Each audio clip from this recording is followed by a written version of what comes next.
კომუნიკაციების კომისიამ სასკოლო საზოგადოებაში მედია წიგნიერების შესახებ ცნობიერების ამაღლების მიზნით იუნესკოს მედია და ინფორმაციული წიგნიერების გლობალური კვირაულის ფარგლებში მასწავლებლებისა და მოსწავლეთათვის მედია წიგნიერების ოლიმპიადა უკვე მეორედ გამოაცხადა. ოლიმპიადაში მონაწილეობის მიღება გუნდებს 16 სექტემბრამდე შეუძლიათ. ოლიმპიადაში გამარჯვებულ სკოლებს კი კომუნიკაციების კომისია თანამედროვე მედია ლაბორატორიას მოუწყობს და გადასცემს მაღალ ტექნოლოგიურ პრიზებს. ვინ უნდა ჩაერთოს მედია წიგნიერების ოლიმპიადაში და როგორ უნდა წარმოადგინონ საკონკურსო ნაშრომები გუნდებმა, დეტალურად მედია წიგნიერების ოლიმპიადის შესახებ კომუნიკაციების კომისიის წარმომადგენლები მარიამ დახუნდარიძე და მარიამ გუგულაშვილი მოგვიყვებიან. სალამი. მადლობა რომ ჩვენთან ხართ სტუმრად. ზუზუ, ერთი პატარა შესწორება მინდა. 16 ოქტომბრამდე არის კი ბატონო. ეს ამ ოლიმპიადაზე წარდგენის ამბავი, ესე რომ ვთქვა. მე სხვა თარიღი დავასახელე? ვერც მივაგონე თავს. არა უშო. მოდით უკვე დავიწყოთ თავიდან და მედია წიგნიერების ოლიმპიადა უკვე მეორედ გამოცხადდა. საიდან წამოვიდა ეს იდეა? უკვე უფრო ფართოდ და დეტალურად რომ მოგვიყვე მარიამ. მოგიყვებით, მოგესალმებით და დიდი მადლობა მოწვევისთვის. კომუნიკაციების კომისია იუნესკოს მედია და ინფორმაციული წიგნიერების კვირაულს უკვე 2021 წლიდან უერთდება და ჩვენ ყოველწლიურად ვცდილობთ, რომ სხვადასხვა ღონისძიებები შევთავაზოთ დაინტერესებულ მხარებს. მედია წიგნიერების ოლიმპიადა უკვე მეორედ ვატარებთ წელს. შაშან გასულ წელს ჩავატარეთ პირველად და რაღაც საოცარი ინტერესი გამოიწვია სასკოლო საზოგადოებაში. ეს არის გუნდური კონკურსი, რომელშიც მოსწავლეები და მასწავლებლები თანაბრად მონაწილეობენ და უპრეცედენტო რაოდენობის ნამუშევრები მივიღეთ გასულ წელს, მიუხედავად იმისა, რომ პირველად იყო ინიცირებული. ეს იყო 500 ნამუშევარი, სადაც 3000-მდე მოსწავლე მონაწილეობდა და 450 მასწავლებელი. ამან გამოიწვია საოცარი დაინტერესება და გადავწყვიტეთ, რომ წელსაც შეგვეთავაზებინა სკოლებისთვის. აქ საგულისხმოა ის ფაქტიც, რომ აქედან მხოლოდ მესამედი იყო ნამუშევრებისა მიღებული დედაქალაქიდან, დანარჩენი რეგიონებიდან. და ჩვენთვის ეს ძალიან მნიშვნელოვანია, ის ცოდნის და განათლების შესაძლებლობების ინკლუზიურობის კუთხით, იმიტომ რომ ვცდილობთ და ძალიან დიდი ძალისხმევაა ჩვენი მიმართული იმისთვის, რომ ჩვენი პროექტები და ინიციატივები და შესაძლებლობები თანაბრად იყოს გადანაწილებული მთელი საქართველოს მასშტაბით. დიახ, მარიამ, როგორია კონკურსში მონაწილეობის წესები და ვის შეუძლია ამ ღონისძიებაზე მონაწილეობის მიღება? დიახ, სკოლის სახელით მონაწილეობის მიღება შეუძლიათ პირველიდან მე-5 და მე-6 და მე-12 კლასის მოსწავლეებს. გუნდს ფაქტობრივად რომელსაც უნდა ხელმძღვანელობდეს მასწავლებელი და მათ სხვადასხვა ფორმატის სახით, მაგალითად პრეზენტაციის, ვიდეოს, ციფრული პოსტერის, კომიქსის სახით უნდა წარმოადგინონ ნაშრომი თემაზე, რომელიც პირდაპირ ეხმიანება იუნესკოს წლევანდელი, ასე ვთქვათ, თემატიკას, გლობალური კვირაულის.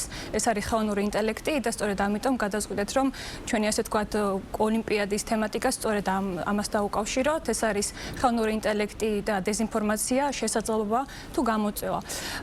როგორც აღნიშნეთ, გუნდებს მასწავლებლისგან და მოსწავლეებისგან შემდგარ გუნდებს შეუძლიათ ოლიმპიადაში მონაწილეობის მიღება 16 ოქტომბრამდე, ანუ 15 ოქტომბრის ჩათვლით.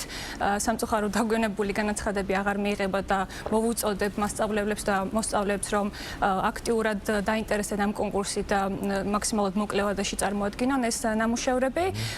რაც შეეხება ჟიურის, კომპეტენტური ჟიური კრიტერიუმების გათვალისწინებით, როგორიც არის შემოქმედებითობა, ინფორმაციულობა, აი ამ ორი, ასე ვთქვათ, მთავარი კრიტერიუმის გათვალისწინებით გამოავლენს 2 გამარჯვებულს თითოეულ კატეგორიაში და რაც შეეხება დამატებით უფრო დეტალურ ინფორმაციას, ჩვენი კომუნიკაციების კომისიის და მედია წიგნიერების საერთო პლატფორმის, ასე ვთქვათ, ვებგვერდზე და ვებსაიტებზე არის განთავსებული და მოვუწოდებ, რომ აქტიურად გამარჯვებულის შემთხვევაში ხელოვნური ინტელექტის ჩართვასაც ხომ არ აპირებთ? გამოვლენის შემთხვევა. არა, ჯერჯერობით არა. იმიტომ რომ ორი მხარე აქვს ხელოვნური ინტელექტს და ამ ეტაპზე გადავწყვიტეთ, რომ თავი შეგვეკავებინა. თქვენ ახსენებთ ვებგვერდი, თუ შეიძლება რომ დავაანონსოთ ეს ვებგვერდი კონკრეტულად და კიდევ აი ახსენეთ, რომ ან პრეზენტაციის სახით უნდა იყოს, ან აი უფრო კონკრეტულად და უფრო პრაქტიკული რჩევები რომ იცეთ, აი რა ფორმატით უნდა იყოს წარმოდგენილი პრეზენტაცია კვალიფიკაცია, რომლის ჯობს რომ იყოს, ესე ვთქვათ, და უფრო მეტი პრაქტიკული ინფორმაცია რომ მივაწოდოთ მონაწილეებს. პრინციპში ჩვენი კონკურსი არ არის ძალიან ისეთი ვიწრო ხაზოვანი და არ გვინდოდა რომ შეგვეძლო მაგალითად დაინტერესებული მოსწავლეები თუ მასწავლებლები ფორმატის კუთხით და სწორედ ამიტომ 4 ძირითადი კატეგორია გვაქვს და მათზე არის დამოკიდებული თუ რომელ კატეგორიას აირჩევენ. ეს არის პირველი, როგორც უკვე აღვნიშნე, ვიდეო, რომელიც 3 წუთამდე უნდა იყოს, ასევე პრეზენტაციის ფორმატითაც შეუძლიათ დოკუმენტი გამოგვიგზავნონ, აგრეთვე კომიქსი, რომელიც უფრო შემოქმედებითობის, ასე ვთქვათ, სივრცეს აჩენს ძალიან დიდ და აგრეთვე ციფრული პოსტერი. უფრო დეტალური ინფორმაცია, როგორც უკვე გითხარით, ჩვენს ვებგვერდზე არის განთავსებული და იქ უფრო სრულად შეგვიძლია რომ გავეცნოთ, ეს არის com.com/g და media-წიგნიერება.g. იქ არის, ასე ვთქვათ, პირველ ველზევე გამოტანილი ამ კონკურსის დეტალები და შესაბამისად იქ გაიცნობიან ყველა დაინტერესებული პირი ინფორმაციას დეტალურად. რა პრიზები იქნება? პრიზები არის საკმაოდ მიმზიდველი, ვიტყოდი. ჩვენ გასულ წელსაც და წელსაც გასული წლის მსგავსად ფაქტობრივად დავაჯილდოვებთ გამარჯვებულ ორ, ასე ვთქვათ, სკოლას მაღალ ტექნოლოგიური პრიზებით და მოვუწყობთ ერთგვარ მედია ლაბორატორიას. მაგალითად, პრიზებში გვაქვს ისეთი ტექნიკა გათვალისწინებული, როგორც არის smartboard-ი, ეგრეთ წოდებული ინტერაქციული დაფა, ლეპტოპი, მიკროფონი, LED განათება, შტატივი, სპეციალური ბანერი და ასევე მაგიდა, რომელიც ფაქტობრივად შეკრავს ყველაფერს, რომ სკოლებს კონდეთ უფრო მეტი შესაძლებლობა იმისთვის, რომ მედია პროდუქტები შექმნან და ეს ყველაფერი გააკეთონ, ასე ვთქვათ, ძალიან თავისუფლად. კი ბატონო, უფრო მეტი იდეისთვის და სამომავლო წარმატებებისთვის. მარიამ, კვირაულის ფარგლებში სხვადასხვა ღონისძიებას ატარებთ. წელს რა ღონისძიებები იგეგმება მედია წიგნიერების კვირაულში? და რამე ინოვაცია თუ გაქვთ? კი ბატონო, თუ სიახლეები თუ არის გასულ წელთან შედარებით? გვაქვს კი, ახალი კონკურსი გვაქვს სტუდენტებისთვის, როგორც აღვნიშნე, ყოველწლიურად ვცდილობთ, რომ სიახლეებით და ახალი ინიციატივები შევთავაზოთ დაინტერესებულ მხარებს. ეს იუნესკოს გლობალური კვირაულის ძირითადი მიზანი არის, რომ მედია წიგნიერების შესახებ ცნობიერება ამაღლდეს საზოგადოებაში და მის მნიშვნელობაზე ვისაუბროთ. აქედან გამომდინარე, სხვა მაგალითად მედია წიგნიერების ოლიმპიადასთან ერთად აი ამ ახალ კონკურსს შევთავაზებთ, ასევე მთელი საქართველოს მასშტაბით ყველა სკოლაში იქნება აღნიშნული მედია წიგნიერების დღე სკოლებში. ესეც ანუ ყოველწლიურად კეთდება და ამასაც ძალიან დიდი მონაწილეობა და ჩართულობა აქვს სკოლების მხრიდან, ასევე ჰაკათონი იქნება სტარტაპებისთვის, ეს კონკურსების ნაწილი და ასევე ჩავატარებთ კონფერენციას, რომელზედაც მთავარ თემას გლობალური კვირაულის, რაც არის ხელოვნური ინტელექტი, მისი შესაძლებლობები და ასევე საფრთხეებიც განვიხილავთ და ვიმსჯელებთ ამ თემებზე და მთელი კვირაულის მასშტაბით ასევე იქნება საინფორმაციო კამპანია, რომელიც ასევე დაეხმარება ყველას, რომ გაიგონ უფრო მეტი ხელოვნური ინტელექტის გამოყენების შესახებ. აი ჰაკათონი ახსენეთ თქვენ, რა არის ჰაკათონი? ჰაკათონი არის კონკურსი, ფაქტობრივად ჰაკათონი არის ტექნოლოგიური კონკურსი, ესე რომ ვთქვათ, რომელიც რეალურად გადაწყვეტის გზებს თან დაკავშირებით იდეებს წარმოადგენს ახალგაზრდების მხრიდან და ამ ჩვენ შემთხვევაში ეს იქნება მედია წიგნიერება, ხელოვნური ინტელექტი, საგანმანათლებლო ვთქვათ სექტორი, ესე რომ ვთქვათ, ანუ ტექნოლოგიური გადაწყვეტები. ესეც კონკურსია, როგორც ვთქვი და მასში ძირითადად ეს სტარტაპები მონაწილეობენ. ძირითადად ადგილობრივი ძალისხმევით ხდება ეს და თუ სტუმრებიც გყავთ უცხოეთიდან დაუშვათ ამ ოლიმპიადის ფარგლებში? წელს სავარაუდოდ გვეყოლება სტუმრები ასე კონფერენციის ფარგლებში, რომელიც ხელოვნური ინტელექტის თემაზე იმსჯელებენ, თუმცა ჯერ დაანონსებისგან თავშე ვიკავებ, ვინაიდან არის სტუმრები. მე მაინტერესებს გასული სეზონის მონაწილეებს, კონკურსის მონაწილეებს, ან გამარჯვებულებს, თუ აქვთ უფლება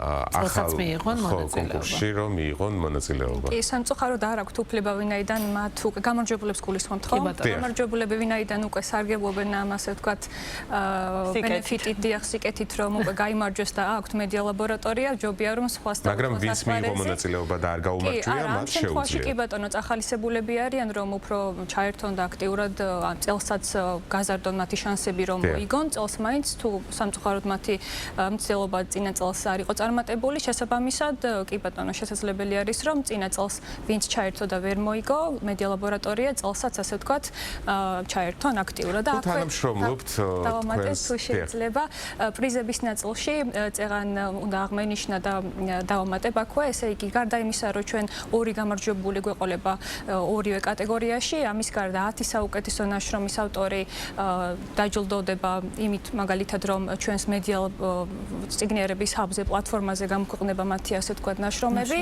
და ყველა ასე ვთქვათ მონაწილე გუნდი დაჯილდოვდება მონაწილეობის სერტიფიკატით და ეს არის ხოლმე დამატებითი სტიმული მათთვის, რომ უფრო მეტად ჩაერთონ მსგავს აქტივობას. და ერთი შეკითხვასაც დაგესვათ, მაინტერესებს თუ თანამშრომლობთ გასული სეზონების გამარჯვებულებთან. აი, რამე სახით თუ არიან ჩართულები წლევანდელ კონკურსში ან მომავალ კონკურსში თუ ჩაერთვებიან. დიახ, კონკურსის ფარგლებში არ თანამშრომლობთ, მაგრამ მაგალითად ერთ-ერთი სკოლა, რომელიც ქუთაისში მდებარეობს და გამარჯვებული გახდა წინა წელს, გასულ წელს ამ კონკურსის, აქტიურად იყო ჩართული ერთ-ერთ კონფერენციაში, რომელიც მასწავლებლებისთვის ჩვენ დავაანონსეთ გასულ წელს და შესაბამისად აი ამის ფარგლებში, სხვადასხვა ინიციატივების ფარგლებში გვაქვს ხოლმე გადაკვეთა. საკუთარ გამოცდილებას უზიარებდნენ მომავალ კონკურსანტებს, ასე რომ ვთქვათ, ხო? ძალიან დიდი მადლობა. ძალიან დიდი მადლობა ჩვენი სტუმრები იყვნენ მაკო დახუნდარიძე და მარიამ გუგულაშვილი. დიდი მადლობა საინტერესო რჩევებისთვის და კიდევ ერთხელ დავაანონსოთ 16 ოქტომბრამდე მსურველებს აქვთ უფლება რომ დარეგისტრირდნენ, წარმოადგინონ თავიანთი ნაშრომები ვებგვერდებზე com.com/g და media-წიგნები.g, სადაც თქვენ ნახავთ დეტალურ ინფორმაციას და კონკრეტულ ინსტრუქციებს. ძალიან დიდი მადლობა მედია წიგნიერების კვირეულიც, რა თქმა უნდა, ძალიან დიდ წარმატებებს გისურვებთ. მადლობა დიდი. მონაწილეებსაც, ორგანიზატორებსაც წინასწარ წარმატებებს გისურვებთ.